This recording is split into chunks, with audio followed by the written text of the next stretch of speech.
Hey, welcome back to James Hates Everything. Hope you have your drink because I have mine. It's the spicy water. Tonight, we're talking about more delays from Analog, some banger new games announced at Gamescom, and maybe some updates from some of our favorite companies. So let's stop talking about it. Let's just get right into it.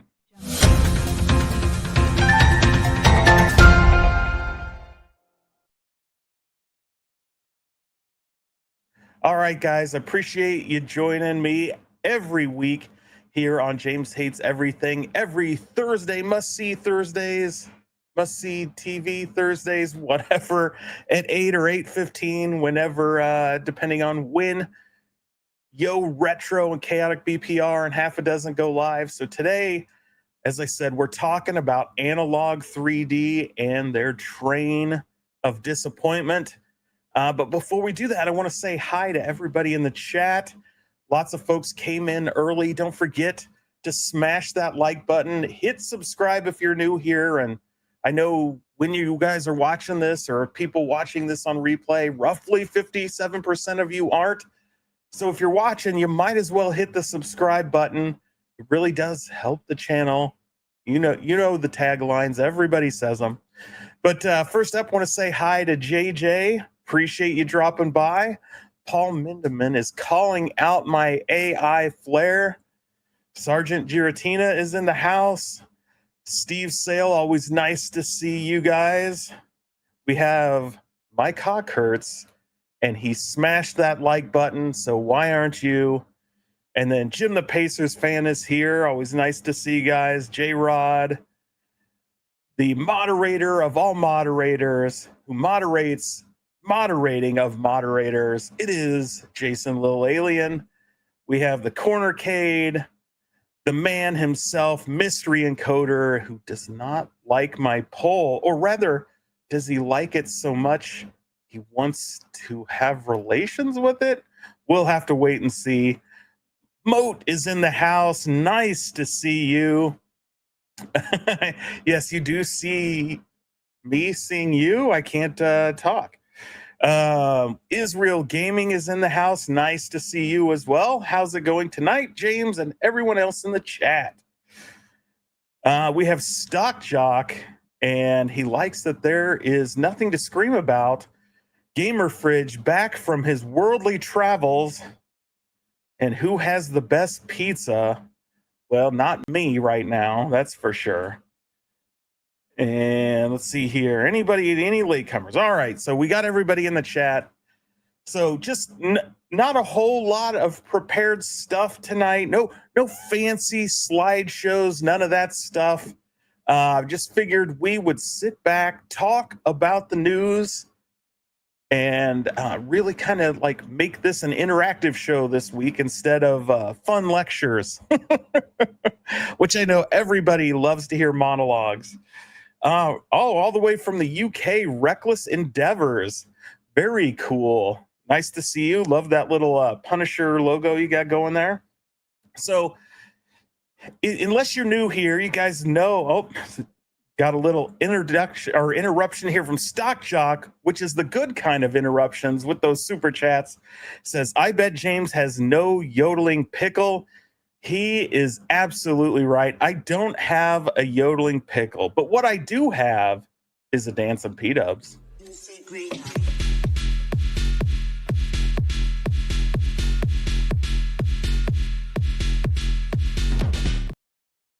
All right, it's like I said, it's no yodeling pickle, but it'll have to do. Like I said, if you guys have been around a while, you know I'm a huge fan of FPGA, and in fact, more specifically of Analogue. I think I've only ever missed one of their systems, and yes, Mystery Encoder, 100% AI. I tried to get P-dubs to dance for me like that. He wasn't having it. I've bought every one of their systems except for the Noir. I missed that one, which is, shame on me for missing the one for the best system. But I've been a big fan. So when Analog 3D was announced, clear back in October of last year at the same time as the Chicago Pinball Festival or Chicago Pinball Expo. I had to jump on this thing, pre-order it right away. You got to get in there. These things sell out fast, and I did. And it's their first system with the 3D OS, the first one promising 4K resolution. And, at the time, emulation of N64 games are pretty subpar. You have struggles with a lot of them.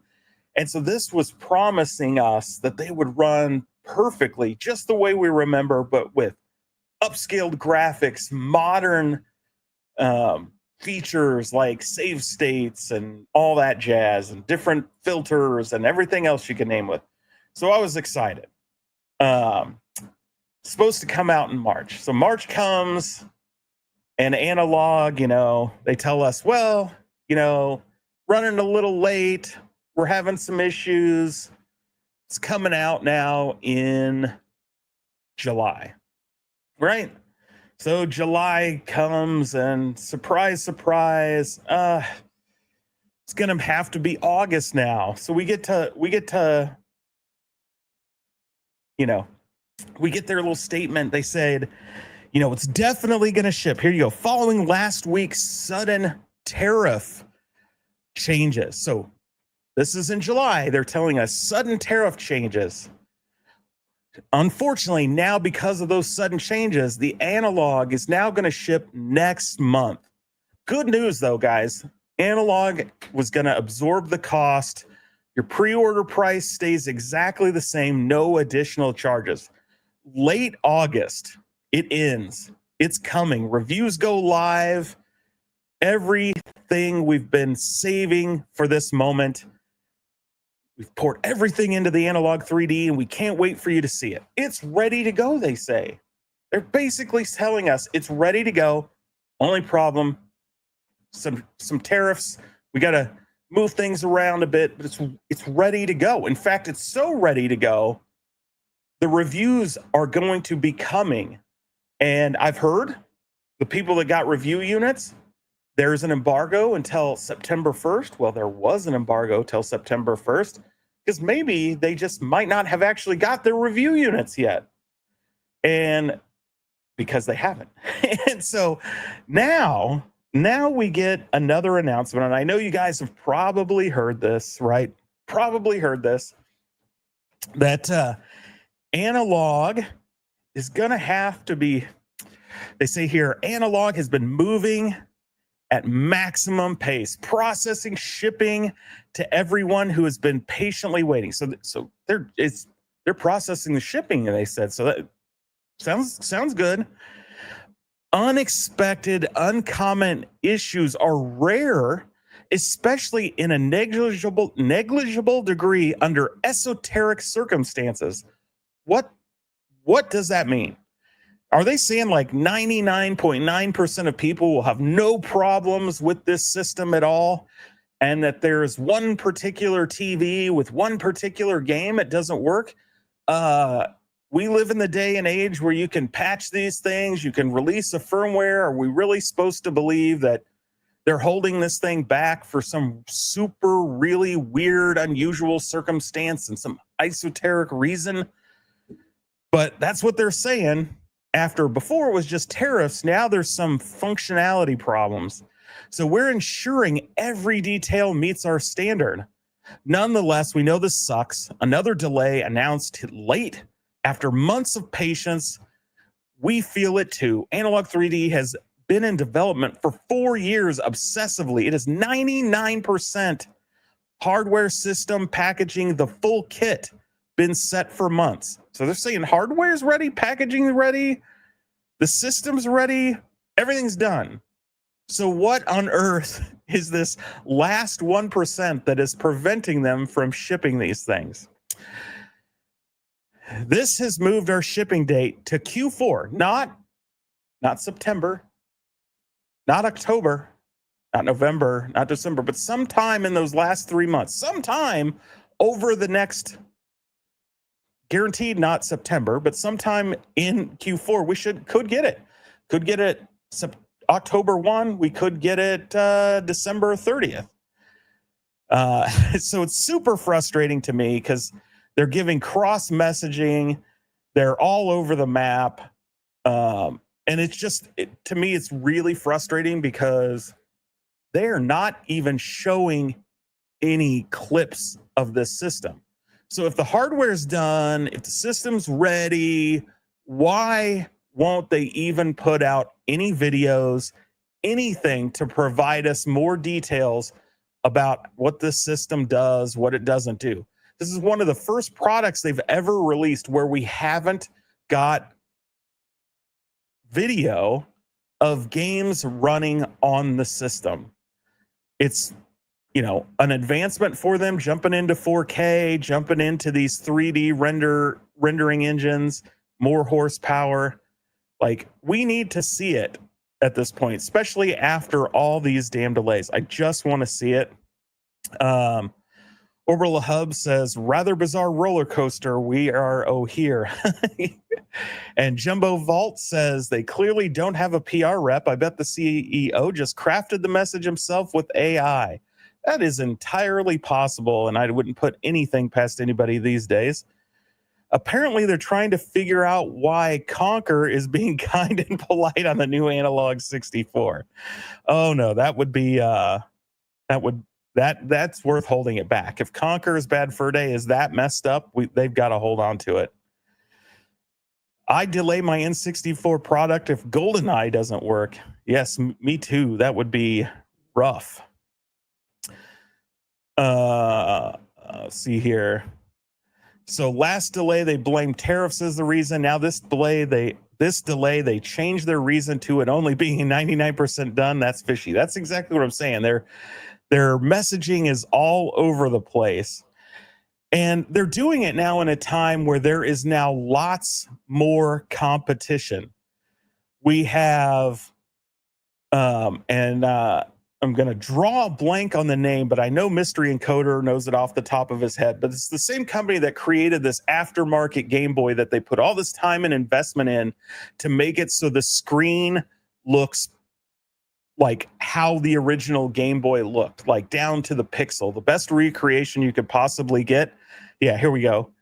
The Mod Retro M64. So not only is this company beating Analogue to market, if this thing really does go this long, if it goes to the end of Q4, in all likelihood, Mod Retro will be out first. The other thing is Mod Retro is $199, so it's less expensive than the Analogue 3D. In addition, you already have another option out there. Of course, the Mr. FPGA system already supports and has an N64 core out there. So, that all that stuff didn't really exist all that much when Analogue announced this thing. Now everybody has one. And so I'm super disappointed. It's not enough to cancel my order at this point. I feel like I'm so totally invested. I have to have this thing, which is frustrating. But, at this point, I just don't, I'm going to hold on because I'm addicted, I think, at this point. I don't know. They got me. I feel like I'm bought in. I can't let go. But I'm just tired of it. I can understand a delay. I can understand a tariff delay. This stuff at the end saying it's done, but there's some magical 1% super weird scenario, and therefore we can't ship them at all, seems crazy. Guy legitimately stopped making military hardware and started making FPGA products for retro gaming. Oh, that's actually very cute. Cool. Q4 ends in February. Okay. It might end on Analogue's calendar. It will be a race to see if James gets his Analogue 3D or I get my New Wave Toys Black Hole Pinball. Yes, yeah, or any New Wave Toys product. Love those guys, but it's been like 2 years since they've shipped anything at this point. It's getting crazy. And yeah, where is the UI? You say that in jest, Paul, but we're asking, we want to see the new Analogue 3D OS because the regular Analogue OS is developed for a handheld, and it would be nice if the Analogue 3D OS was more console-based and had more stuff. So we're asking for the UI. things will go your way indeed. What shows up first, my Wonderland pinball, Butterbot, or Analog 3D? Well, it is funny you say that, Mystery Encoder, because that brings us to another story. It's like you read my mind. I hope you cash the check, because the next thing we are talking about is indeed, as I get this all set up, because I forgot to do this part. Let's see here. Bear with me. This is why you need a magic producer, right? Next thing we're talking about is indeed the Wonderland pinball. So if you guys didn't know, Wonderland pinball is now scheduled to ship late 2025. So we're well into development. And as to celebrate, Wonderland has reopened their Kickstarter. So you can get a late pledge in and get in on the price. I think it's only $50 over what the original. I need to stand, but you don't like me this close, Mike? I need to get the you would be surprised how far the camera's back. I got a different lens on, but so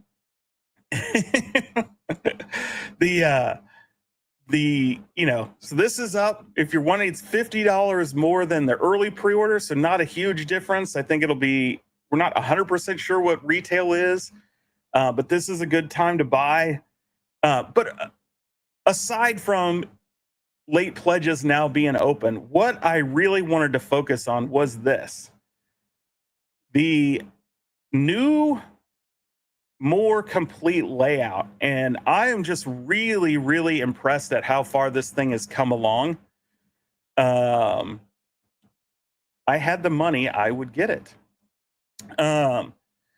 Pay no attention to the Canadian. Your face is phenomenal. I appreciate that, buddy.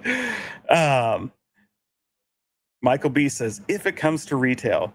So I'm thinking, honestly, like the improvements we're seeing here, I think this thing is starting to look really good. So one of the big complaints I know a lot of people had was the color of the lights.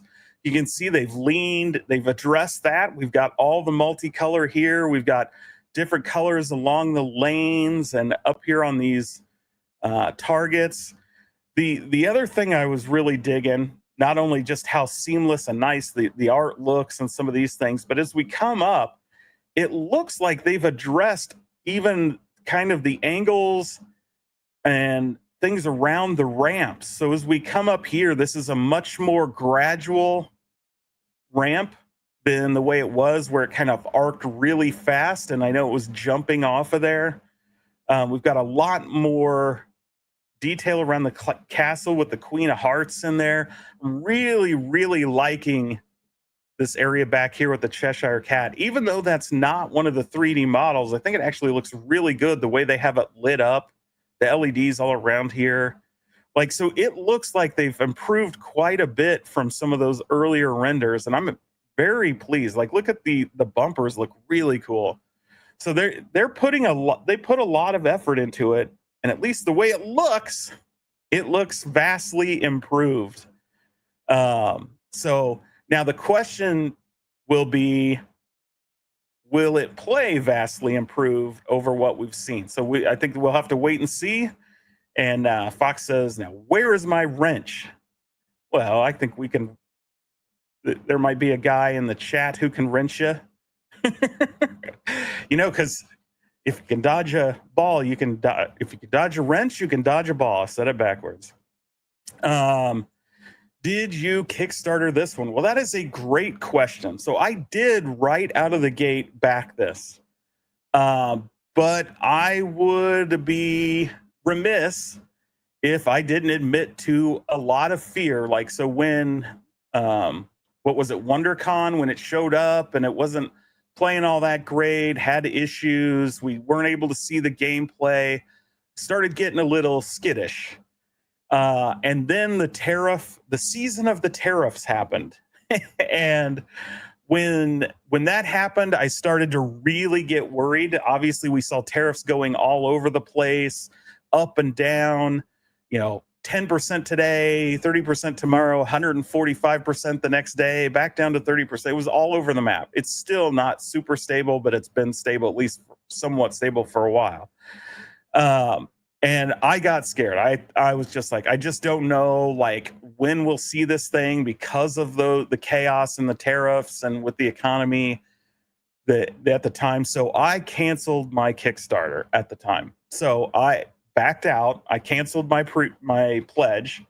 I'm somewhat regretting that now, but I want to see this thing fully in action before I jump back in with 2 feet. So that was my journey with Wonderland. I do think it's exciting. It's not exactly my cup of tea from an IP standpoint, but I'm really, really pleased with where it come. It's been a big hit for them, and I'm excited to see where it goes.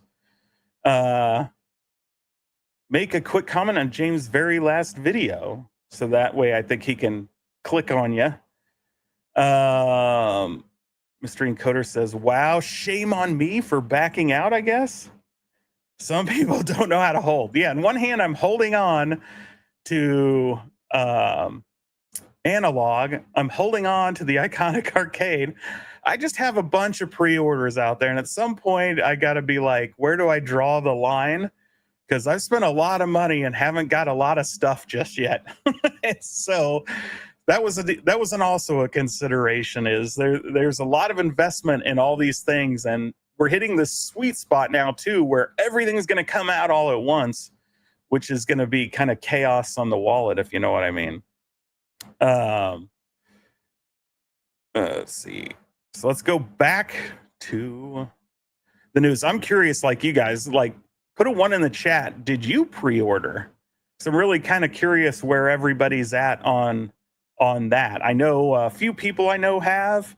Obviously, they did really well on their Kickstarter, along with obviously Glenn did really well.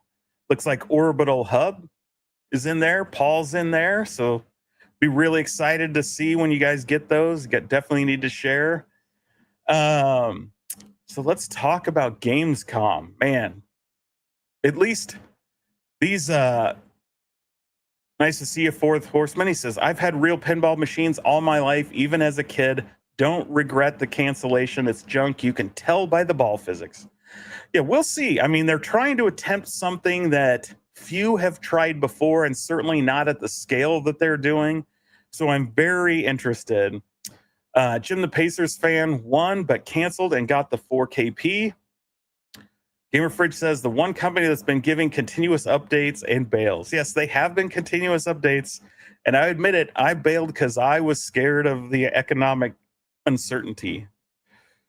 Gamescom was nuts. The Resident Evil trailer. Oh, yeah, that was super cool. Which pre-order are we talking about now? We're still talking about that Wonderland. Oh, yeah. So you were probably talking about Iconic's pre-order, but we were talking about the Wonderland.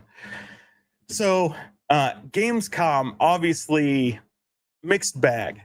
But usually for me, there's not actually a lot of very interesting announcements, especially in modern times where AAA games cost hundreds of millions of dollars, take many, many years to produce, and then they're all the same game. They're all Dark Souls, or they're all Persona 5. It's just like the same cookie cutter crap from every studio. And it's just tired. It's either cookie cutter stuff that they take no risks on, or it's cranking out the same tired Madden, the same tired Call of Duty over and over. Though, man, talk about a weird preview from Gamescom. Call of Duty, wow. Like, not only is the Call of Duty that made me leave Call of Duty this like more futuristic, like action jumping parkour Call of Duty, but now they're bringing into it some Inception multiverse crazy nonsense. It's like, seriously, call it a different game. You probably could sell it. Calling it Call of Duty, trying to squeeze this into the Call of Duty franchise just looks nonsensical. Count me out. I'm out of the Call of Duty franchise again. And thank God, because Battlefield 6 is awesome. And it's basically, just as good as all the Modern Warfare series, if not a little better, actually. So super excited for Battlefield 6. But yeah, Advanced Warfare was garbage. But obviously the banger title, you know, the piece to resistance to me was the Bitbat Bureau Motu. Of course, I have a video on my channel discussing that, so check that out if you guys are interested in. But I mean, a Masters of the Universe beat 'em up hack and slash with these huge characters. Like, look, we got He-Man, She-Ra, Man at Arms, Tila camped out right there. I mean, this thing is going to be awesome. It looks to be ripped straight off of the storyline from the episode of the Dragon Invasion. So very excited. Love that they use the actual vintage figures in the commercial for the game. So lot of good stuff coming. You can see some of these screenshots here. Though the pet peeve, I've been talking about this now for a week. The Master Sword is in the wrong hand. You know, hey, Bitmap Bureau, you need to fix that. Like, he's holding it in the wrong hand. But anyway, I've seen shots where it's in the right hand too, but they got to fix that. So He-Man, this to me is the #1 game I'm looking forward to, announced at Gamescom. Super excited. Let's get Thundar in there. That would be awesome. Yeah, there is a ton of retro style goodness coming. That's what I love. The other surprise announcement, which came, what was it, yesterday, is Halloween the game. And when I saw this trailer, I was blown away. I was excited. This looks cool. This is going to be a great game. And then I started reading more about it.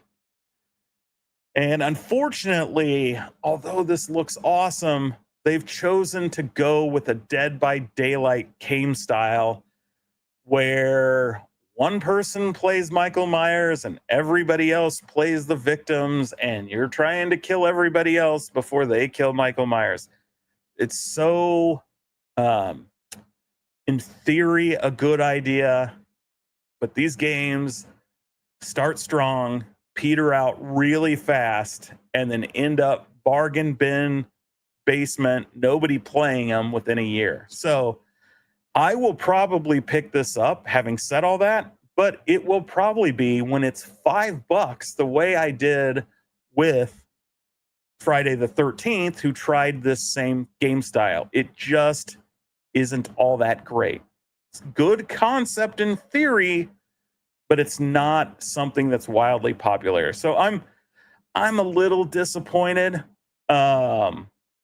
Such a great opportunity here to do a game like Resident Evil or something like, Silent Hill, and, Until Dawn, an interactive movie with Michael Myers would have been awesome. Big fan of like Until Dawn and Heavy Rain, those kind of interactive movies. And you could have done something really cool like that with this IP that really creeped your shit out and made you feel involved. Instead, we've got this tired gameplay style that never really was very successful to begin with. So, little disappointed that that's what they went with.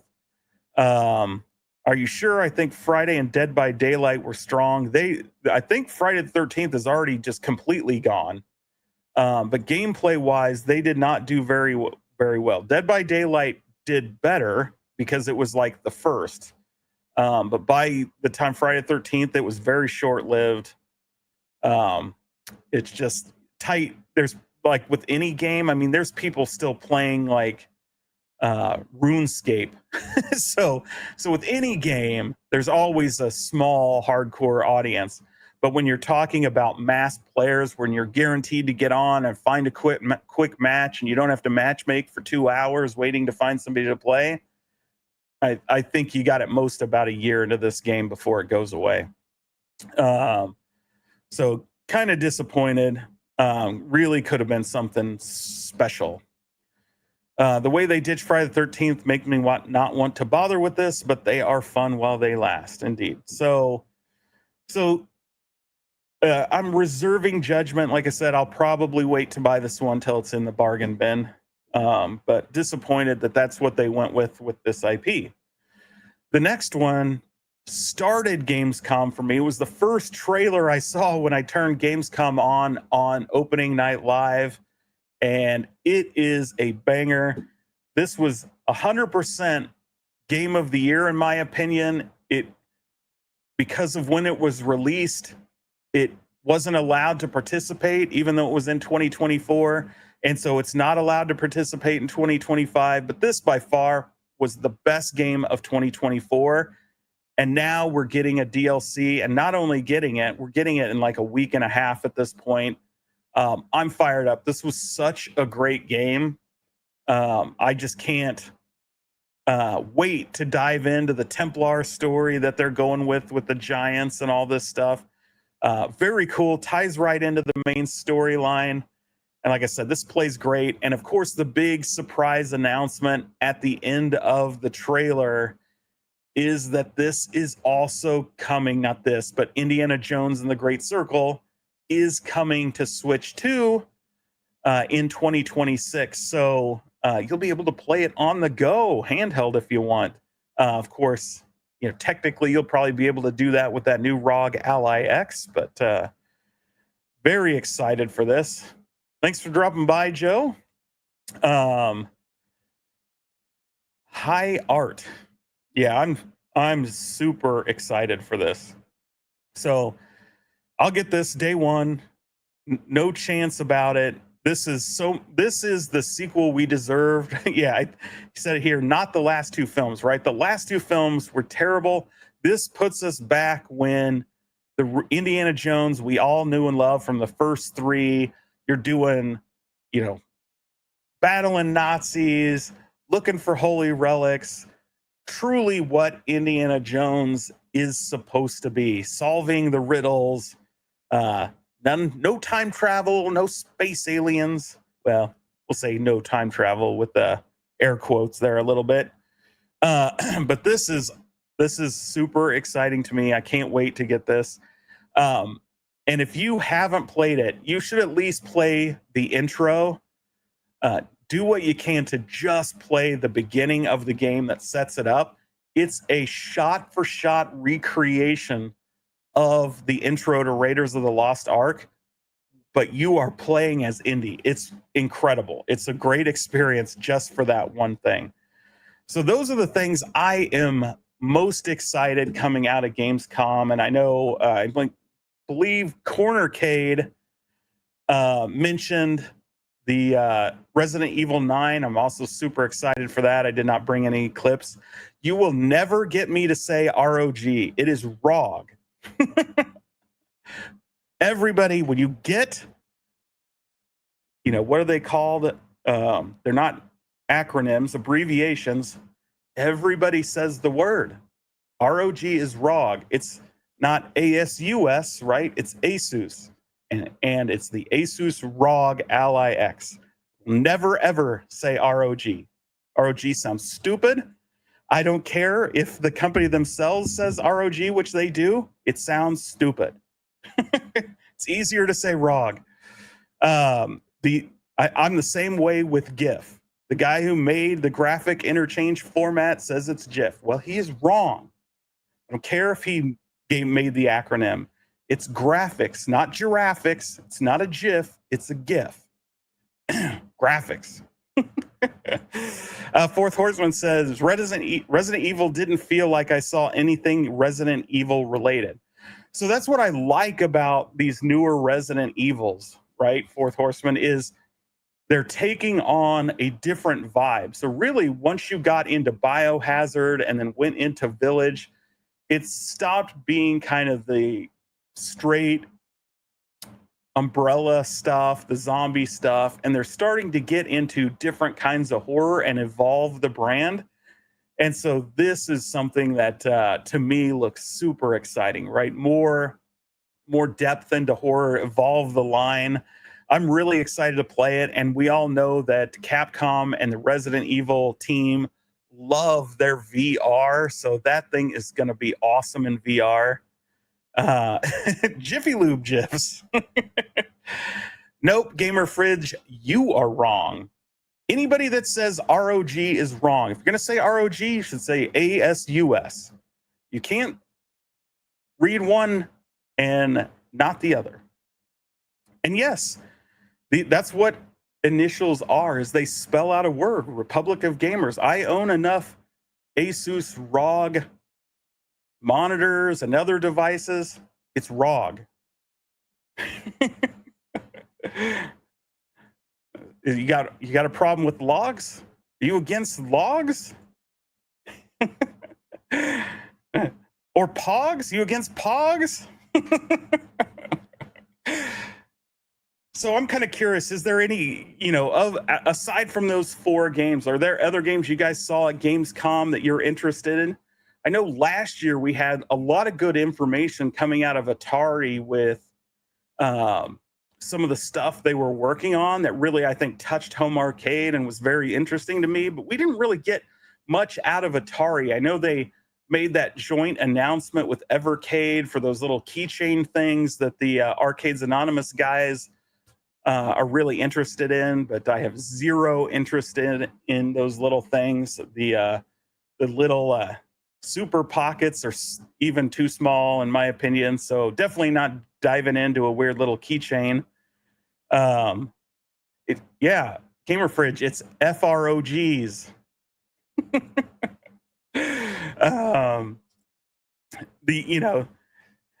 Meatballs here. I think I said that, but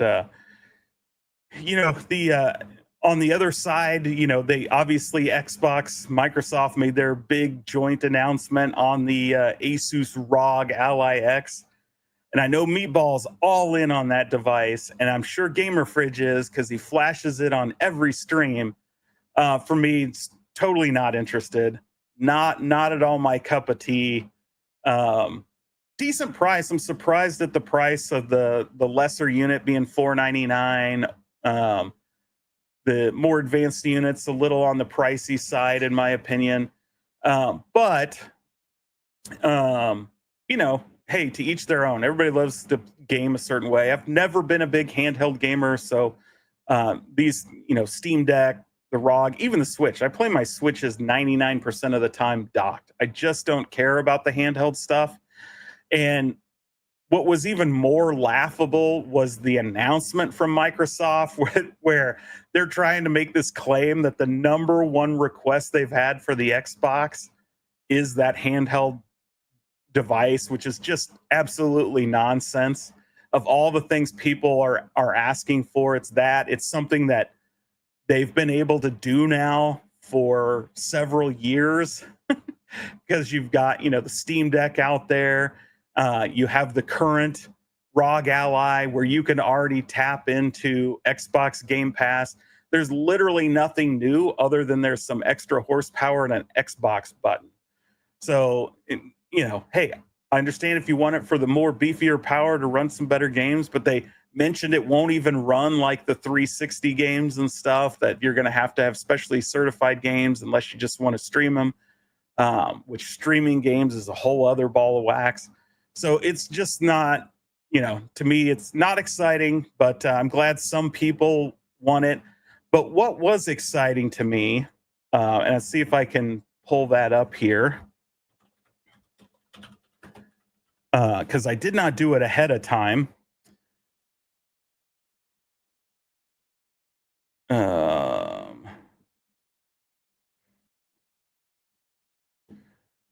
let's see if I can share.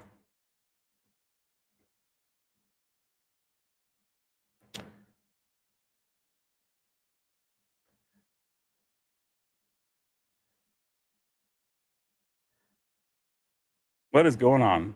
There we go. Is this which leaked, yesterday, I think? This is super exciting to me. So everybody's happy, right, with the, Steam Deck pioneered the handheld PC market. Obviously, Valve with the Steam OS, and now they're leveling up again. There was a leak that a Steam console is coming, and it's likely coming, or at least a full announcement of it, official announcement this year. So it would probably be released in 2026.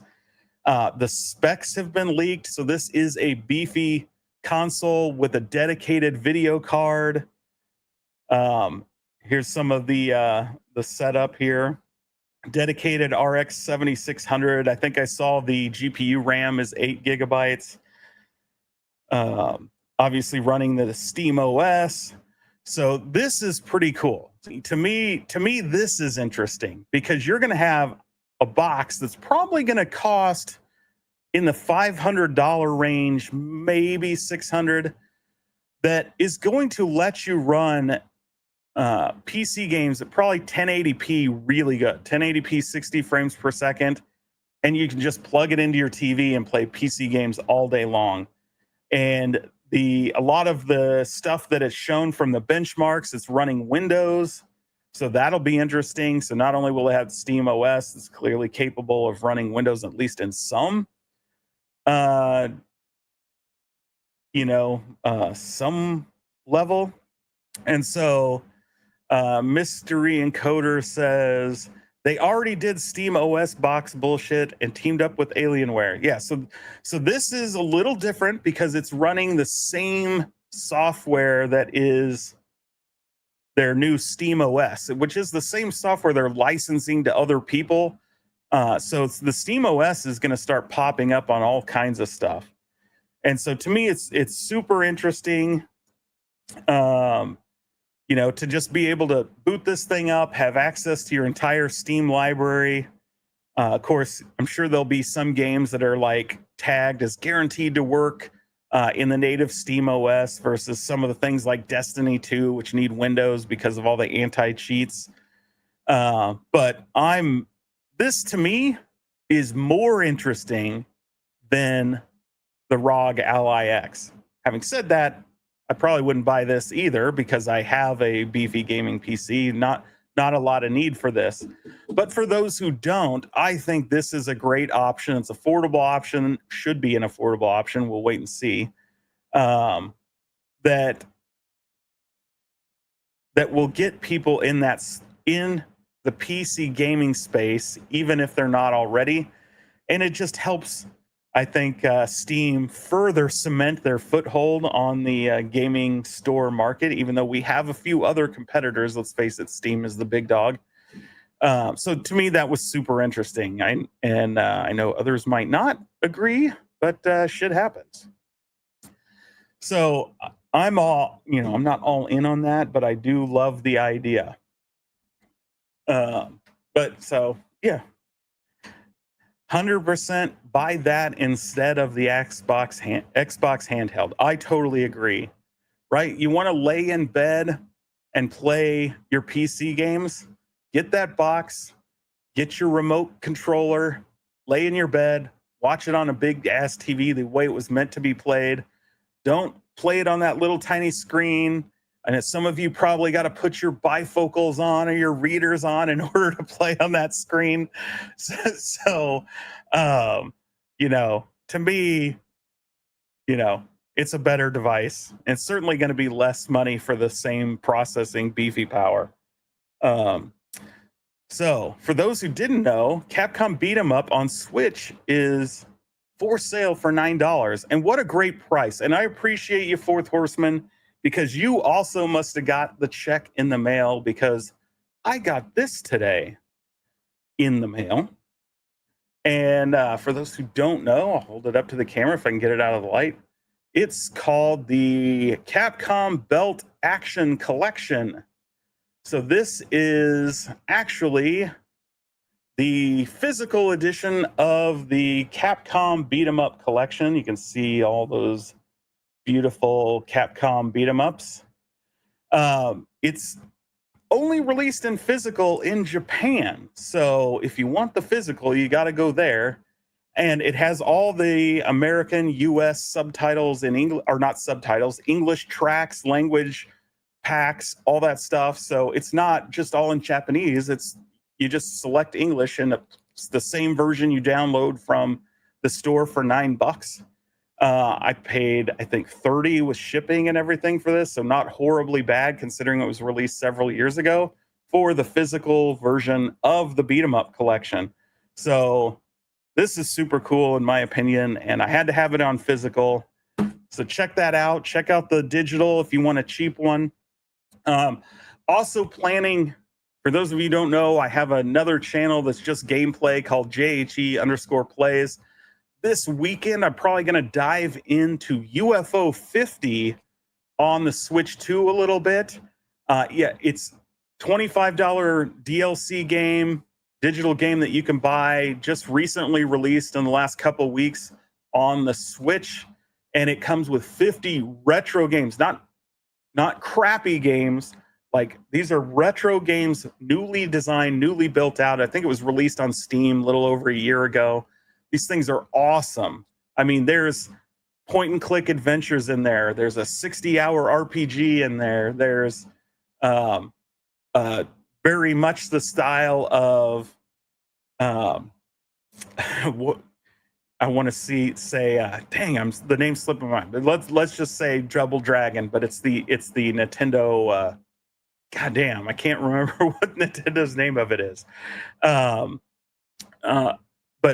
so many games, 50 games, fully developed games that all look like you're playing them on the original NES, that 8-bit style graphics, and they're not half-assed. These are awesome. Like, every bit as good, if not better, than some of those classic games, because you don't have to deal with flickering sprites, other issues, that we all know and love out there. There's a Metroid clone in there. There's shoot 'em ups, there's puzzlers, just every kind of possible game you can imagine that will.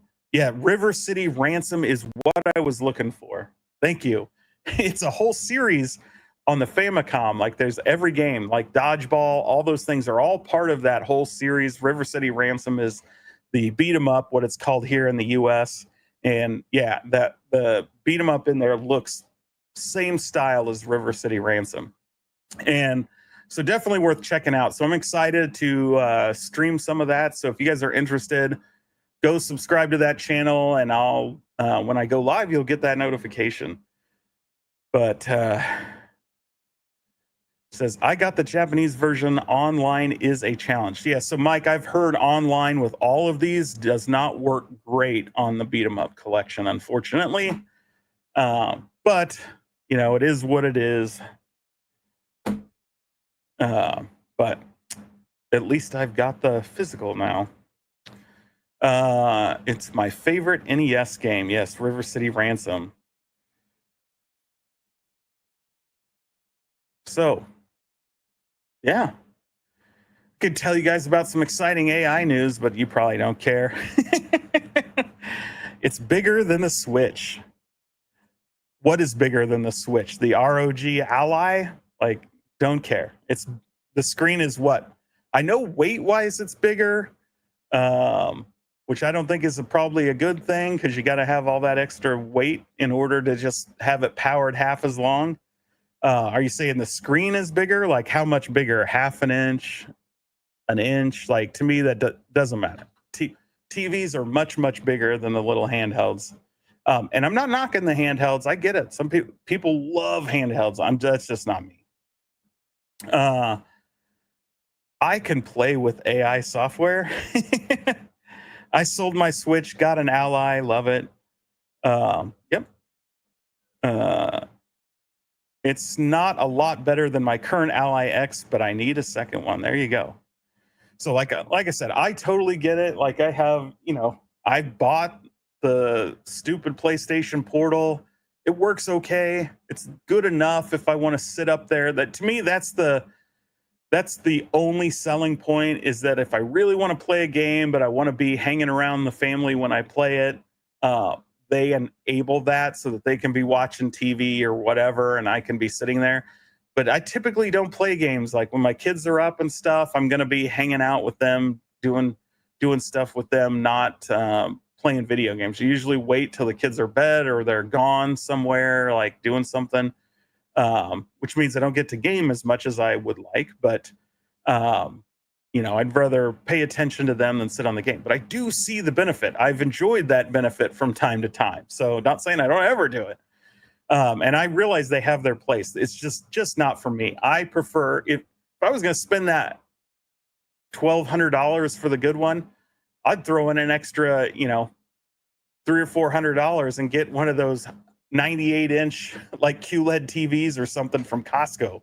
Have a giant theater size screen to play games on instead of the ROG. Did I say ROG? I'm getting brainwashed by Gamer Fridge. How's it going, John? See, I had to make some of you happy, Gamer Fridge. But anyway, so that's really all I got. There is a great new imaging tool out there for AI, if you're an AI fan, called Nano Banana. So if you're interested in something that can do compositing images like very quick and very well, check it out. Nano Banana will let you do 2 really quickly for free. And it's super fast. That's the difference between it and, say, some of the other AI image generation. It does full image generation, but the power of it is taking an existing photo or multiple photos and combining them together. So it's very cool. In fact, I'll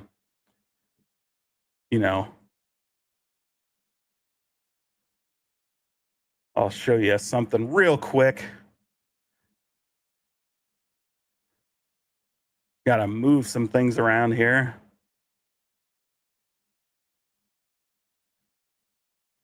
So I'm sure he won't mind me showing this as soon as I open it.